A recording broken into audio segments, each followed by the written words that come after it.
Okay, so we're gonna try to touch on the narcissism topic. I have a hard time calling it narcissism these days because I've done enough research to know better. But I'm gonna just kind of stick to that phrase for now. But for me, just understand that really it's about toxic relationships and psychopathy, sociopathy. It's really on a scale. I'm not a psychologist, I'm not a psychiatrist, I'm not necessarily going to use all the right terms and phrases here. I'm just going to give you my 2 cents and what I know has worked to get me better. And I want to say, I've listened to a lot of the people that have recovered from narcissism, and I can, this isn't good for everybody. It's very general. I'm going to generalize here, but because of the extensive amount of research, especially my friend who's been helping me on what I call the Mind Virus profile. Really, we listened to so many videos and so many people that were saying they were better, and they were still angry. So I have a hard time feeling like that's better, but some of them, they were on to things. They had a good idea of kind of how to get better. There is a tendency to make people, I think, feel like they're to blame. I just want to completely dissolve that. The only thing that you are to blame for is the fact that you are a bright light, an empathetic, compassionate person. Okay. Shame on you. No, there is a whole nother thing going on right now. I just don't want to get into it here, but there is something much larger in going on, and it's really important for you to understand that you are a victim. However, what's happened is that you have had your value, your power, I would love to say it's been taken from you. But that would not be true. You gave it away, and so I don't want to. There's no blame here. Okay, it's a tricky game that's being played. It's very tricky. I want to. Please understand that there are experts in the field that are tricked by these people, and they are trained to recognize it. They know what to look for, and they are still duped. So there's no shame in being tricked into this type of situation. These are masters of disguise. I cannot emphasize enough that largely your immunity to this whole mind virus and this whole class of folks comes from your awareness. I will say it again, and I know, Golden, you're listening, so I'm going to say it again. People, you need to research. You need to understand. You need to educate yourselves. And I don't mean the victims. I mean every single person on this planet. Everybody. Because it's rampant. It's rampant and it's disguised. It's almost not disguised anymore because it's so rampant. So, it's at every level, from the individual's relationships all the way through government. And it's everywhere. Okay, so now that you understand the scope, that you understand that this is such a big concept, there's no need to continue to beat yourself up for it. I really just need to explain to you the way out of it, and so that's what I want to do. So that's what we're going to do. First of all, the way out of it, run the agreement. I have a huge large dedication to this whole topic of how to, immunize yourself to and to be able to identify narcissistic behavior. But like I said, this is on a subconscious level. So you're going to have to also address this on a conscious level. And I've put the profile in the agreement. I know I said I really would just want people to read the 3-page agreement, but I really would like people to look at this profile. I bulleted it. It's a list. It's not like too lengthy. So just find the check bullets and review it, so that you kind of get an idea of what this looks like. But also take some time and look online and listen to some of these experts. I've put a lot of pointed arrows to different, what I thought was really excellent information, different people that are writing. There are actual narcissists. There are not many. There's like, I think 2, maybe 3. There's 3 that I can think of, that have given us some insight into how they think and how they operate. It's pretty mind-blowing, actually. So, you know, you're not a bad person because you didn't catch this. The entire planet hasn't really caught on. So, but, you know, really it's about how do I prevent it and how do I become immune to it. And being immune to it means knowing what it looks like. I mean, how do you prevent something if you don't know what you're trying to prevent? You can't. If you don't know what something looks like, you're just going to be walking around. What gets me is people get out of one bad relationship, they just get right into the next bad, and the next, and the next, and the next, and they're like, how, I'm so unlucky. No. You're not unlucky. You're uneducated. So you need to get awareness of what narcissism, just go to narcissism because it so nicely covers the majority of this issue. That's what they call it. That's fine. That's the word we're going to use because that's where you're going to find the information that you need, largely. So go there and research it. That's what a lot of the mind virus looks like. It gets up into the psychopathy levels, you know, as you get more into government. So educating yourself is a big part of the immunity. Okay. Now the next part of it is changing your agreements, and the number one thing is removing your fear. Okay. So here's how this worked for me. I was a disaster. Like, by the time I finally broke down in this relationship, because I had been broken down to a puddle, and I was literally sitting on my couch chanting, I want to die, I want to die, I want to die. But I had kids, so that was off the table. You know, or I might have even gone there. It was so bad. So I was literally a walking dead, and that's how I describe myself. Walking dead. I wore a black cloud of doom everywhere I went. I really didn't have anything good to say. And please know, this was only 2 years ago. Okay? Maybe less. So, yes, you can change this. No, you don't have to be a victim. Yeah, so basically what I did is, well, first I started with the affirmations. In fact, a lot of the agreement really is the experience of me getting out of this, because I went back and started following the same process that I did to get out of it. So I started with affirmations, and I also started with sound. So binaural beats. I love binaural beats. You know, I actually made my own. It's called Biophenom Sync, I think. It's on my website. It's great. It'll give you a nice alpha binaural beat. And it's set to a central solfeggio tone. I actually like solfeggio tones. Some people think that there is an issue with them. I've heard some weird conspiracy concepts. All I can tell you is I've tried this. I've tested it on plants. I've tested it I've done a couple different experiments, but for me it's working. So you know, if it's not working for you, find something that is you know, but something that can actually help you get your brain into a better state. Because there are times when we're so out of control, we're so emotionally charged that we just can't even get ourselves out of it. It's like you can't even get in front of how you're feeling anymore. And so when you use binaural beats, it just automatically adjusts your brainwaves so that you can get into a calm state again, where you can start to get back into control again. Okay.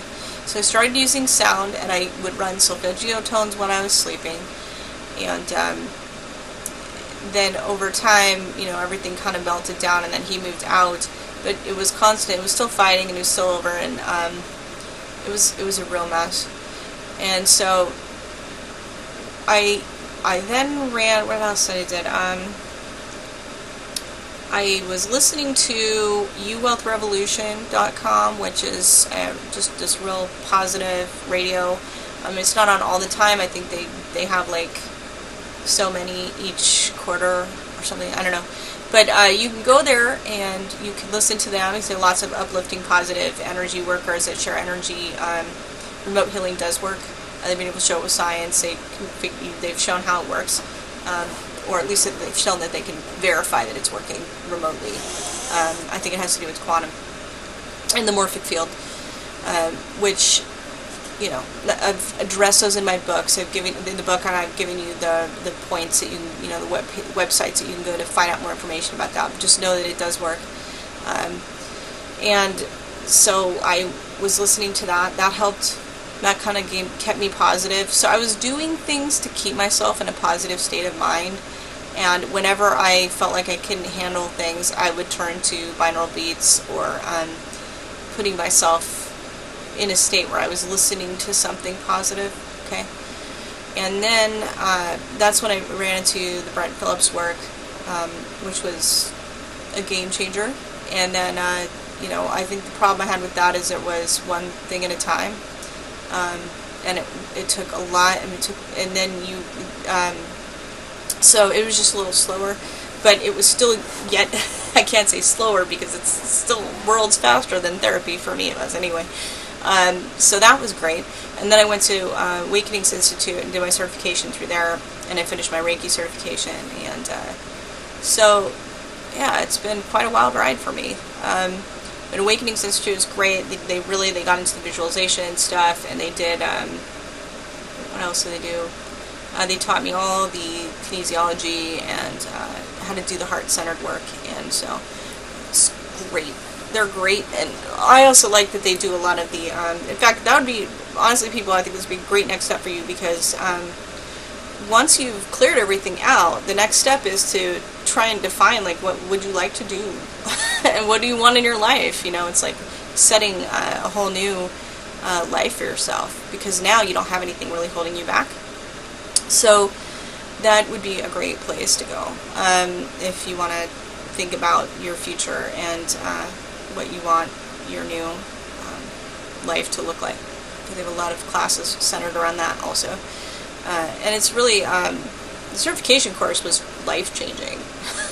I went into it a big mess, and, you know, twice a week, here I am with this group of people, changing my stuff, and, you know, changing my life. And so at the end of it, you know, I did not come out the same way I went in, for sure. And I was doing a lot of my own work. So, that's basically that. And so towards the end of this, right, I had learned so many tools that what I was doing in the course of this experience with my narcissist, remember, he's running the whole time, he's around. I have 3 kids with him. He's around, and so it was like, I'm up, I'm down, I'm up, I'm down, I'm up, and he was still hitting all my hot buttons. And what I realized in doing with the work with the Brent Phillips was it became desperation. So every time he would do something, I would try and figure out what he just do to me. And then I would do heart-centered work, or I would do, he calls it trauma clearing.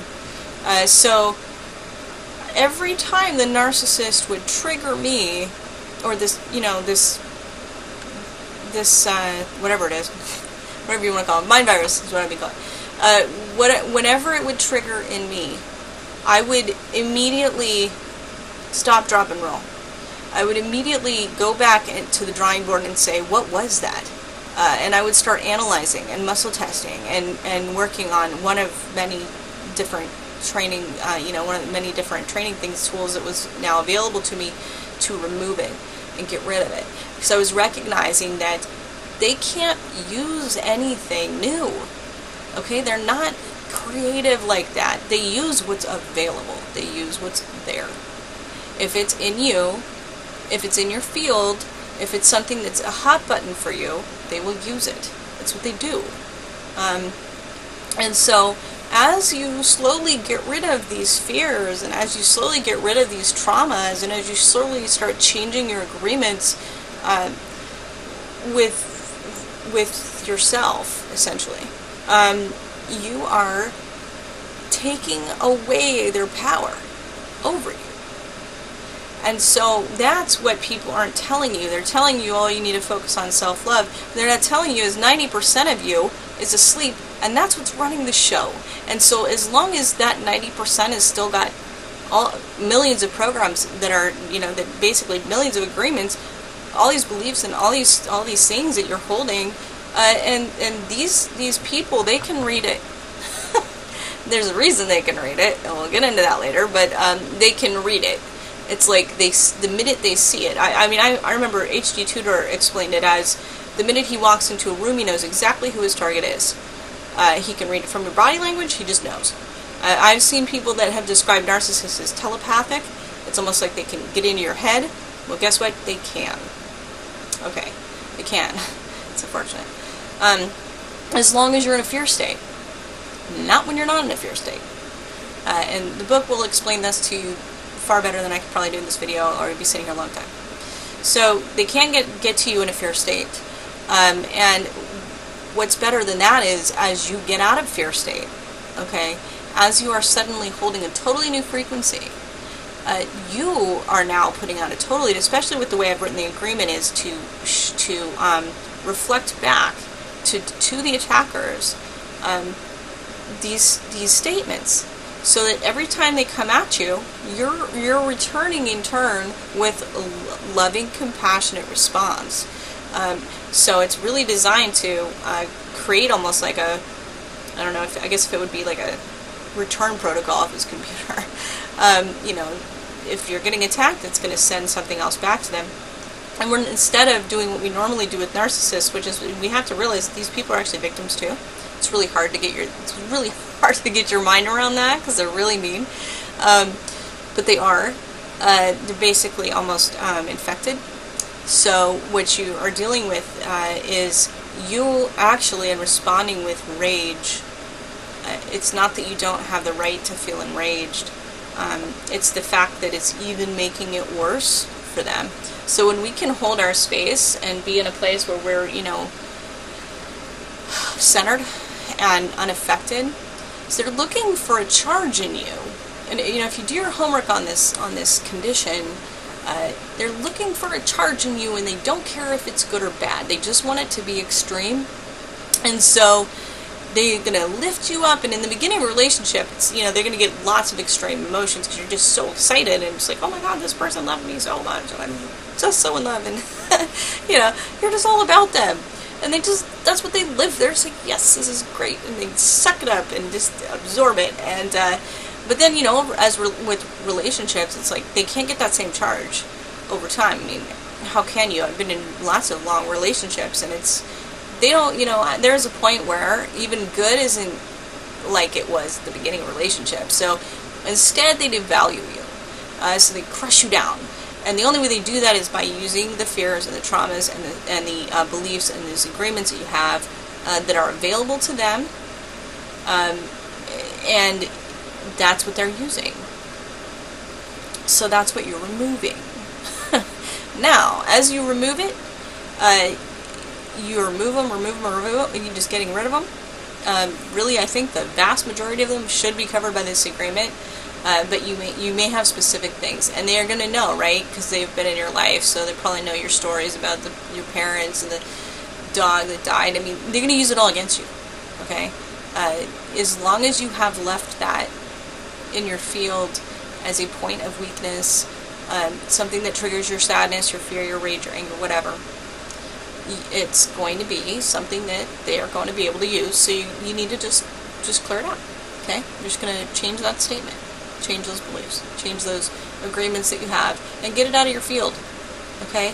So, the narcissist is looking for you they need you to have something that they can use to either lift you way, way up, or devalue you, or lift you up just far enough to devalue you, because they need the up and the down, and getting the charge off your emotions, okay?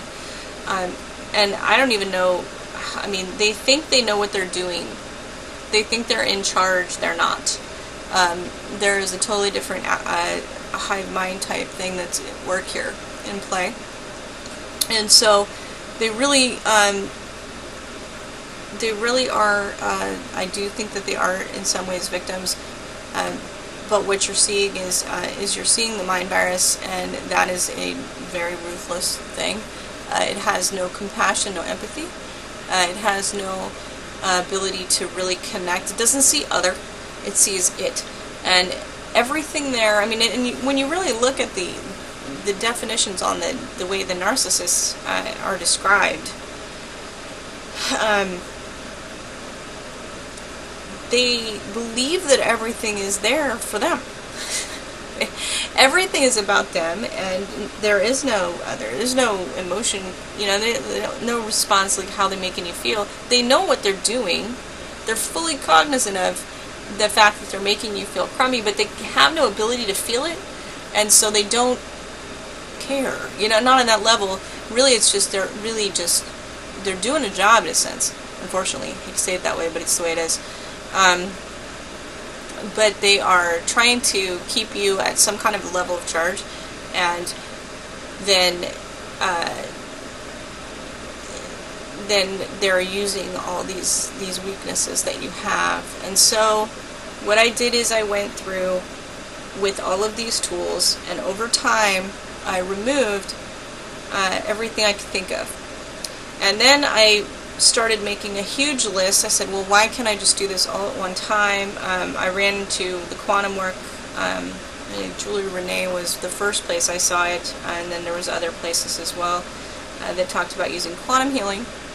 I was already familiar with Reiki healing, and so I liked that quantum was creative. I describe it as the Legos of the universe because the energy is this potentiality. And so that's where the development of being able to change the agreements in one shot became possible, because I had already been doing creative work using that energy to create this grid that I've been talking about. I was able to create my own little safe place to be, and setting all these intentions in that would run all the time. And so I thought, okay, well, I know I can't do this the other way without ending up in some kind of a healing crisis if I do too much, but what if I use this other method?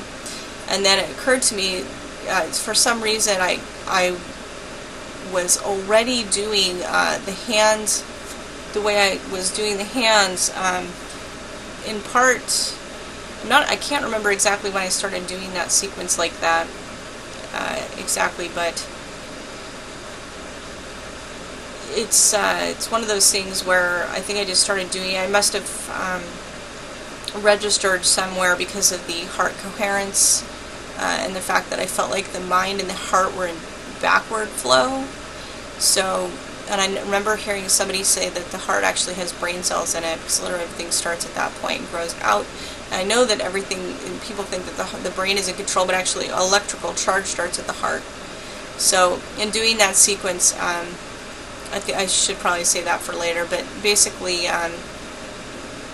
doing that sequence combined with the quantum is what allowed me to do all the changes and clearing at one time in a way that was safe, and in a way where I can program the quantum energy to do it in a way that would remove and take out the entire healing crisis concern. Because it will do what you tell it to do. You set your intentions, and it's really important that you have to understand that you're in power, that you have power, you have control, and that you can set that intention. So anyway, that's a little off topic, but anyways, so that's where I started doing the full list the way I did. So for the narcissist victims, the way out is educating yourself on what they do and how they behave, and understanding the profile and removing your fear. So when you are dealing with the narcissist, here's how this goes. In the beginning, okay, so here's how this goes. First, I'm going to just say, run the I am agreement. Just run it. You can go back through it over time, and if there's stuff in there you want to take back out, you can do the manual exclusions later and rerun it. That's fine. But just do that first. It's got so much in there to protect you from what's been happening. And then you will get your little notepad out, and you're going to have to try really, really hard to show them no response. I've heard people refer to this as gray rock. And what that means is you just sit there like a rock. So you don't respond to them because they dig it. They don't care. I'm trying to remember his name right now. I've heard it was don't wrestle with a pig because the pig just likes it. So that's pretty much what it is. You are just empowering them in any response, and if you think that you can convince them they care, you won't be able to. They're too far gone. It doesn't mean that you're unrecoverable, but it does mean that at this point they are too far gone. So, and you most certainly have no chance of having any kind of good impact on these people if you are still a mess.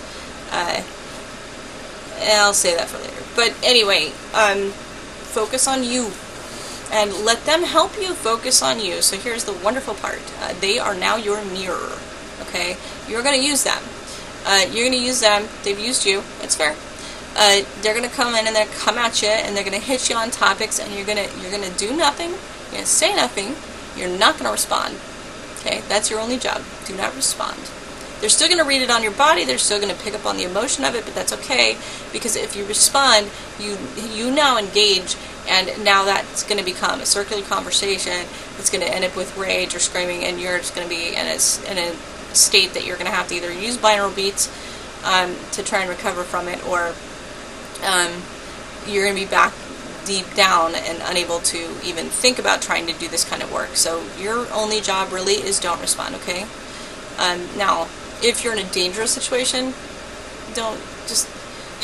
This is a whole nother creature. If you're in danger, to do what you should be doing when you're in danger. I mean, call 911 or whatever you got to do, or get out of there.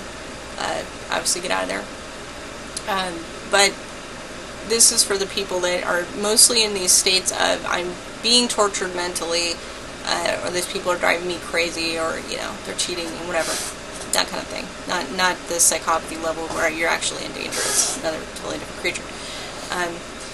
So you're going to use them. They're going to come at you and they're going to say certain things to you. They're going to trigger you and you're going to do nothing. Right? And then you're going to go head your little self into your room and write it down, whatever it is that they just did. And you don't need to think about, you don't need to get to the bottom of it right then and there. If you have that capacity, spectacular. Great, do it. But I would highly suggest, at minimum, write down what had happened or what they said and what your belief was about that if you can. What am I saying to myself right now? This person's laying into me because they're telling me I'm a terrible parent. And you're like logically playing this in your head saying this is totally nonsense. Like I'm the only person being the parent in this relationship right now. How are they telling me I'm a terrible parent? Because I said one thing they didn't agree with. So you're going to have to say to yourself, maybe I do hold the belief that I'm not a great, or maybe I worry that I'm not a good parent, or maybe my parents were terrible parents. So you're going to start really dig in there and try and figure out what you might have in your field, what agreements you may have that are playing out for you in this situation that they're using against you. Okay? And so that's what you're going to start doing. Just write it down. And then you're going to work on a list. You're going to get yourself a statement list. I'm going to do a different video on how you can word these things. You would probably just do well to look at the way I've got it, but I will talk about some of the negative language in there in a moment. So, as you start to clear these things out, as you start to remove the fear, they have less and less power over you. They don't make you mad anymore. My experiences with my narcissists now are good. I have no belief or expectation that that they'll necessarily change, but I hold space that they will. I can hold the faith of it without being invested or putting myself in a situation where I'm being used or abused. Because I am not triggerable anymore. I just literally go into this calm state. In fact, I make it a point to get into an even calmer state when they come at me. And because I know the profile, this is what I do.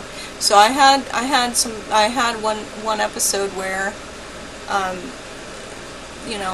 had done something, and I did do something that probably wasn't entirely, is because I didn't want to share with them because they're, go off the deep end kind of thing. So I just hadn't really said anything when they found out, so they used it, right? Freaking out. So of course I'm on defense already because I do feel like, yeah, maybe I should have said something. But then it went into, and it was literally, luckily for me, thank you HD Tutor, luckily for me, I had HD Tutor's book open, and where he had defined the profile for us largely, of, what he had given it all the different titles, in there, which I kind of changed it a little later, but he'd given all the words and the titles, and so as he's yelling at me, I'm kind of going through it. I'm like, shame, guilt, circular conversations, rage, and he had me so I was actually pretty mad. So I started reading off the words at him: shame, guilt, circular conversations, rage, and it was like I'm going through the while he's yelling at me, I'm saying out loud what method he's using, what method he's using, what method he's using. I'm not saying anything else. I'm not getting into the conversation at all. I'm only labeling what he's doing. Now, don't do this out loud. This just perpetuated the war. But in your mind, you can do this. And I have some cards I made after that. I made flashcards for myself. I wish I could give those to you because they're great, but I used Word, and I've got their pictures, and I don't know if I can give that to people because it's from Word. I don't know. Probably put new pictures on there and make flashcards for people because they're super awesome. Because you can literally, after each interaction, you can go back through them and say, oh, this one was, plausible deniability. This one was triangulation.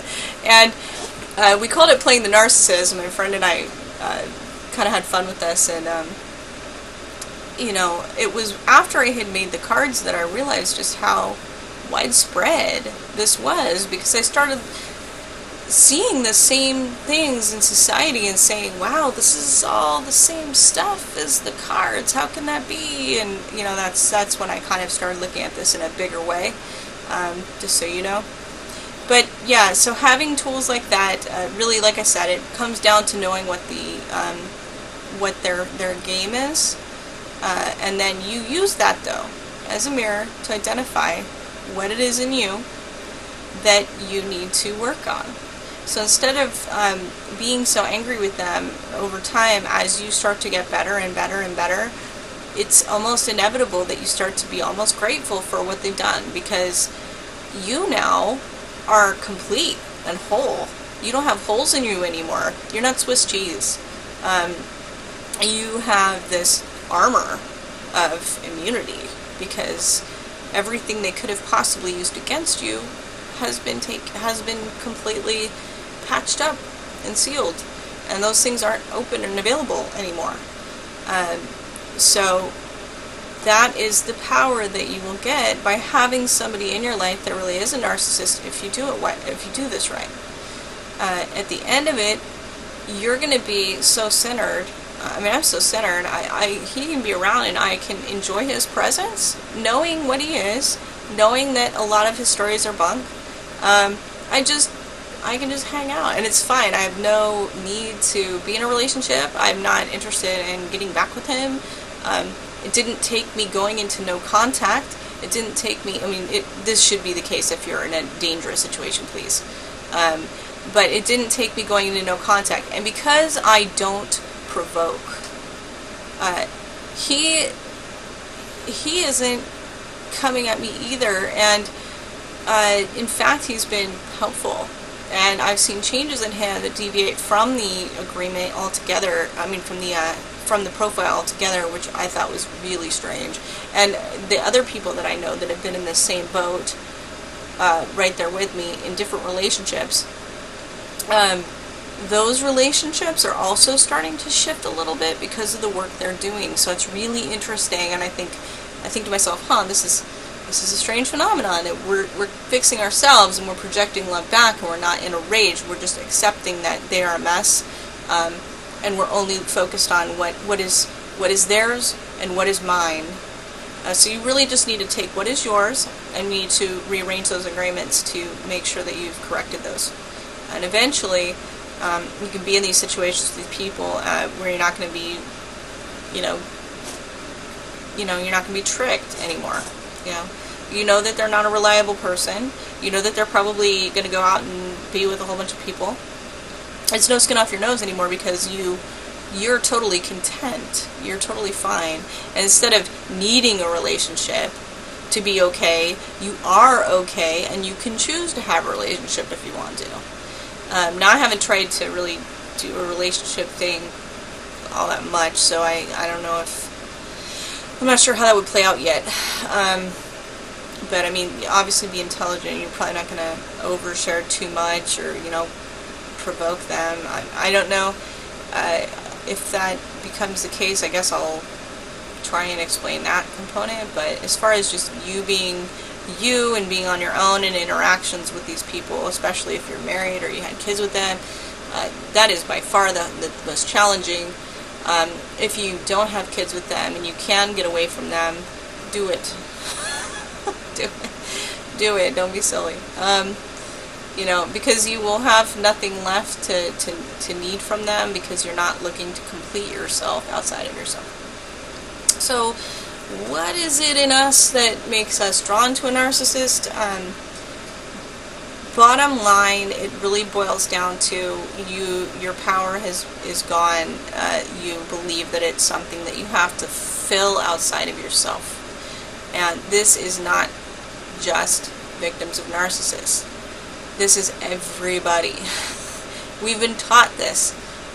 We have to look for our joy, our happiness, our completion outside of ourselves. We are totally defined by the things in our life, our name, our career, our color preferences, our kids, our animals, it can come down to what kind of sandwich you like. We've seriously defined ourselves by these things. And one person who had even things that they had in the past, and it's like, I am this thing, and it's like we had to do a whole bunch of statements, and I've added that now, but where it's like, I'm my things. Are you your things? You are your things. You don't know you're your things, but you are. So we really are defined by these things. So I mentioned cord cutting. I don't know if it's in the book, but when I say cord cutting, and if you hear me say cord cutting in a video, what I mean by that is, we aren't so connected to these things that they have some power over us. The hardest part for me was when my narcissist came and said, I'm going to go for the kids and I'm going to try and take them, and I'm like, this sucks. I have to clear this. Like, I have to clear my connection to my kids. What does that mean? That's terrible. What it means is, I really want you to think about this, parents, okay? What this means is, you have to stop identifying with your children as who you are. And honestly, this was a great thing. And the reason it's a great thing is this. When your kids are an extension of you, your okayness depends on them. And they feel extreme pressure as children to be what you need them to be so that you are okay. This is not good. It's not good. So when you disconnect, you allow them now to be who they are and who they truly will be and need to be. And your okayness doesn't depend on them being anything but what they are, and you being what you are, which you're defining in your agreement. So that is the healthiest way to love, is I want to say it's in an unconditional way, but it's essentially honoring the sovereignty of every being. You honoring your sovereignty, your own sovereignty again, which you have thus basically forsaken. You're saying, no, I honor my sovereignty again. And you're honoring the sovereignty of everyone else. And what happens in a situation, especially where you have almost like a martyr type thing going, where parents living vicariously through their kids, it happens all the time.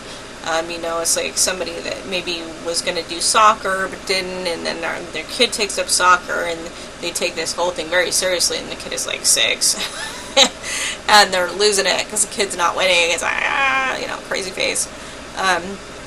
You know,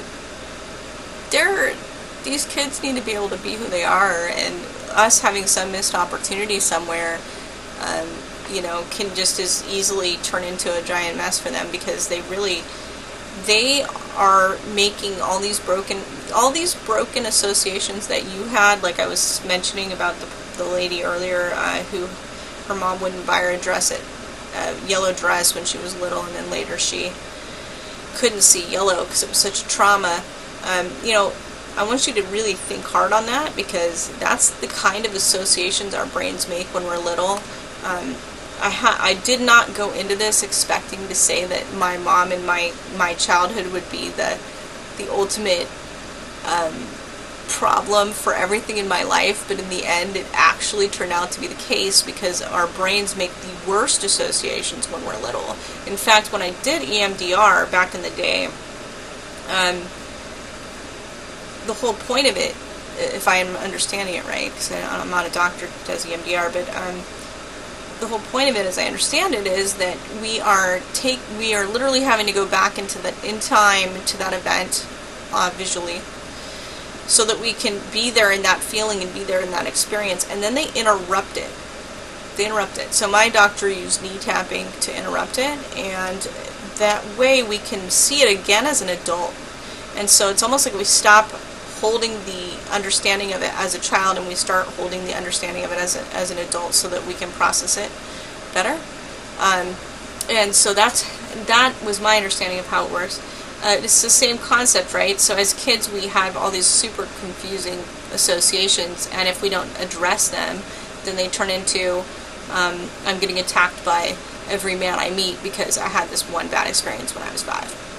So actually, folks, a lot of the stuff that you're holding is actually from when you were little. And a lot of it is related to your parents, because your parents were the first people in your life. They're the ones that were helping you make all these associations. So when you are a mess, and you're attached to your child in that way, that your okayness relies on them, then they are now making these associations that my mom needs to be okay, and the only way my mom can be okay is if I do this thing like this. It's a scary thing for them, because their okayness relies on you being happy. So what happens when you have a child whose okayness depends on you being happy is that you end up with another child that's extremely compassionate and extremely aware and empathetic. And they're empathetic largely because they've had to be on high alert to feel and be acutely aware of how people around them are feeling, because how other people are feeling is extremely critical to their survival. Okay? And so that's how a lot of us got to be so empathetic, is because we learned it, because our survival demanded it, and so that's how we got to that point. And then, because we became so acutely aware that our okayness depended on others, our okayness of our own self, our power, essentially, we had given it away because we were making this association that our okayness depended on others. So now everything is about others. We're the nurses, we're the compassionate people, spiritual workers, because really we're all about helping other people. And so in that situation, we don't help ourselves. And we're willing to sacrifice ourselves for every single person that walks in the door, because that's how it was growing up. And so for on the opposite end of the spectrum, the kid who had no affection, nothing, all they knew was self-preservation, and they end up down this other road. And obviously there's more to it than that, but that's a very generic way of explaining it. So that's how you have two opposite ends of the spectrum, right? The person that only cares about themselves versus the person that will give everything to the other person. And that's how you have these mutual partnerships that end up with an empath and your narcissist. So, I mean, that's what it looks like, right, on a very generic level until you start getting into the biology and the other strange phenomena. So, it's okay to cut these cords and change these agreements. And so after I did that, and I cleared it for my kids, my relationship with my kids didn't change. You know, I still love my kids. In fact, if anything, I think I was better with my kids because there were certain things I think I was doing that they felt like, you know, I need to do this or mom will be, you know, so mom will, you know, have a meltdown kind of thing. So it was healthier. So that's basically that. I wish I could get, there's so much on narcissism, I can't cover it all. But I can tell you that the top 3 things: learn the profile, research narcissism. You don't have to be a victim to do this. If you are one, definitely do this. And then run the agreement, execute the agreement, you know, and then start making that list and don't respond to them in that emotionally charged way. And you can mentally say to yourself what tactics they're using while they're doing it. That way you don't trigger. It helped me to not trigger because I could see what they were doing. I'm like, okay, I know this is triangulation. Okay, I know these are circular conversations. Circular conversations have no resolution, so I'm not even going to engage this. You know, and then end up in a rage. But if you're calm, their rage just dies. There's nothing they can do because you're not sending anything back at them. In fact, you're not making that rage face back at them too, which will keep them going. So kind of monitor your face and your body language a little bit. Try and relax that. Relax that and just listen to them go off and start mentally making a note of what the tactics are that they're using on you as they're using them. It will help you to dissolve it and help you to not respond to it. And then you will then take that list and you're going to make new statements and you're going to clear it. And in the end, like I said, you will be a force because you will be able to actually deal with these people. If you have to continue to deal with these people, you will be able to deal with these people much better. And you will actually, the calmer you are with them, you're not continuing to cause them additional trauma by, you know, responding in a brutal way back. And so, yeah. Also, the things that the agreements you have in your field, in many ways, they do have to honor. So a lot of the things that they may have been doing, you may see that start to stop or start to fall off. And that's more of an energetic subconscious level because we're sending a different message to them. Whether you realize you're doing it or not, you are sending out these messages to people around you on a subconscious level.